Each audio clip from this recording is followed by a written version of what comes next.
বানরের সন্তানদের উপরে কোন শরীয়ত আল্লাহ রাব্বুল আলামিন নাযিল করেন নাই।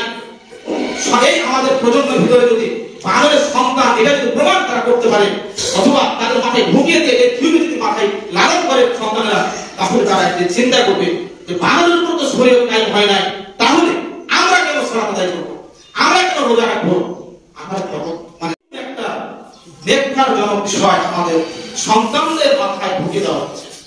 আজকে একটা বাবা একজনকে জিজ্ঞাসা করছে যে ভাই একটা বিষয় নিয়ে তো পুরো বাংলাদেশে আনাচে কানাচে গ্রামে গঞ্জে সমাজে শিক্ষা প্রতিষ্ঠানে প্রত্যেকটা মহলে আলোচনা পর্যালোচনা হচ্ছে যে মানুষ নাকি বানর থেকে সৃষ্টি। তো আপনি কি মনে করেন? তো কয়েকজন বললো না না এটা আমরা বিশ্বাস করি না, বানর থেকে কিভাবে মানুষ সৃষ্টি হয়? আর একজন আস্থা বলদ সে বলছে হ্যাঁ আমি বিশ্বাস করি বানর থেকে মানুষ। সে ছেলেটা 20 থেকে 22 বছর ছিল।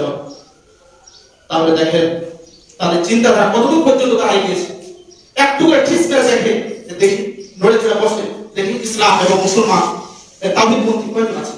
শুধু তাই নয়, এটা যদি কারো মাথায় ঢোকাতে পারে বানরের সন্তানদের কোন শরীয়ত নাই, বানরের সন্তানদের উপরে কোন শরীয়ত আল্লাহ রাব্বুল আলামিন নাযিল করেন নাই। এই আমাদের প্রজন্মের ভিতরে যদি বানরের সন্তান এটা যদি প্রমাণ তারা করতে পারে, অথবা তাদের মাথায় ঢুকিয়ে দিয়ে এই থিওরি যদি মাথায় লালন করে সন্তানেরা, তাহলে তারা একদিন চিন্তা করবে যে বানরের উপর তো শরীয়ত কায়েম হয় নাই, তাহলে আমরা কেন সালাত আদায় করবো, আমরা কেন রোজা রাখবো, আমরা কেন মানে সত্য কথা বলবো, আমরা কেন সমাজে কল্যাণ রাখবো। একটা পর্যায়ে তারা শুধুমাত্র এই কথা বলে ক্ষান্ত হয় নাই যে বানর থেকে মানুষ এ পর্যন্ত সীমাবদ্ধ নয়, তাদের চিন্তাধারা আরো উপরে।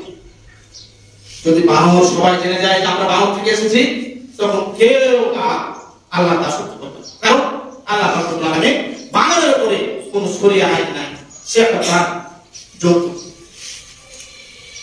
শুধু পর্যন্ত রয় নাই, তাই যদি আমরা আদমের সন্তান এটা দাবি করি, তাহলে আমরা রাব্বুল আলামিন কোরআনে অবহিত আয়াত আল্লাহ রাসূলের হাদিস আছে শরিয়া মানতে হবে, তোমাকে এইভাবে চলতে হবে।